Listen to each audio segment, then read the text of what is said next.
Dans le calme du salon, ce soir-là encore, Fatima revient un instant précieux. Sur sa tablette, les images des nuages qu'elle a filmés lui rappellent un engagement. C'est lui de ne pas admirer le ciel, mais de les conquérir. Depuis toute petite, je voulais juste être pilote. Quand on me demandait à l'école qu'est-ce que je voulais faire plus tard, je disais je voulais être pilote. Mais je crois que en partie, c'est peut-être à cause de mon grand-père, parce qu'il voulait que ma tante elle devienne pilote, mais elle n'a pas pu le faire.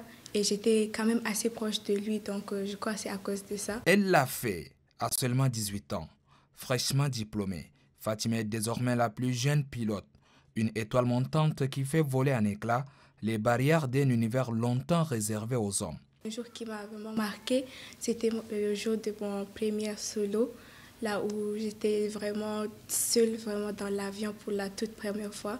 C'était vraiment une expérience vraiment que je ne voulais jamais et j'étais vraiment fière de moi, émue, et c'est vraiment à cet instant que je savais que je suis en train de réaliser mon rêve.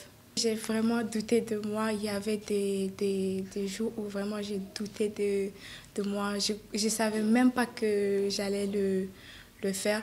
Mais vraiment, grâce aux motivations de mes parents, mes amis, je me suis aussi dit que si les autres pouvaient le faire, moi aussi je peux le faire. Donc je me donnais vraiment confiance en moi-même et j'ai parté le faire.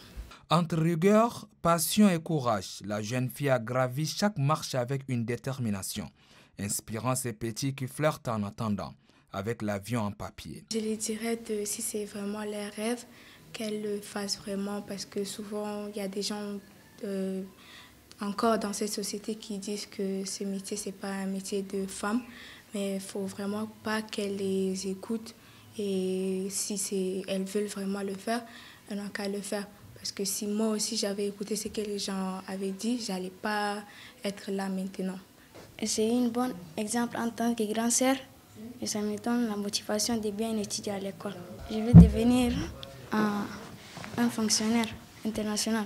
Fatima ouvre alors la voie et montre que le ciel appartient à ceux qui osent y croire. Son rêve est grand, d'autant plus grand qu'elle pense déjà à conduire un jour le président de la République.